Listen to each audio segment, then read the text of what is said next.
Hello, church family. It's Pastor Moses coming to you with this week's Midweek Thoughts. Last Sunday, Pastor Amy went through the first three plagues.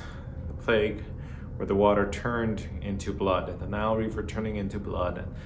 And the second plague where the frogs just came out of nowhere and it just covered the entire land of Egypt. And of course, the third one where Moses' staff hit the ground and the dust of all the land in Egypt turned into gnats. Oh, very terrifying if you think about it. But one of the questions that I had as I was preparing for this week is, why more?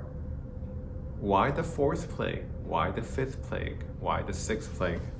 I mean, why did God have to continue on with the plagues, with a swarm of flies, disease that killed livestock, terrible boils? I mean, think about it. It's thunderstorms, destructive hail, locusts, and of course, the ninth plague, which is the plague of darkness. What is God trying to tell his people? What is God trying to tell the Egyptians?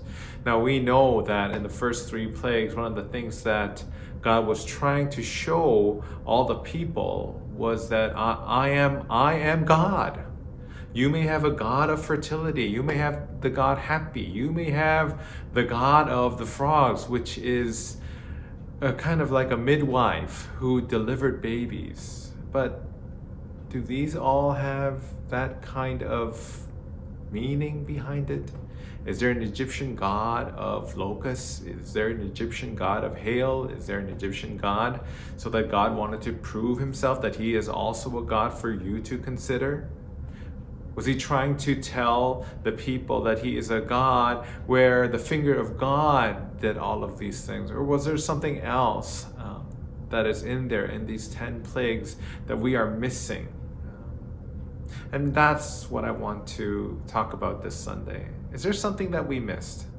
Is there something outside of the extraordinary events that are happening we understand to be the 10 plagues? Is there another message that God is trying to tell his people, his chosen people, the God of Abraham, Isaac, and Jacob? Is he trying to tell the Israelites something? Is he trying to tell us something? This Sunday we're going to be looking at plague 4 through 9, and we may not look at each and every single one of those plagues, but there's definitely a message that God is trying to tell us. I trust that you will join us this Sunday as we look together plagues number 4 through 9. Join us either in person or through the live stream as we continue to worship God, worship our God, worship God who deserves our trust. I hope to see you this Sunday. Blessings.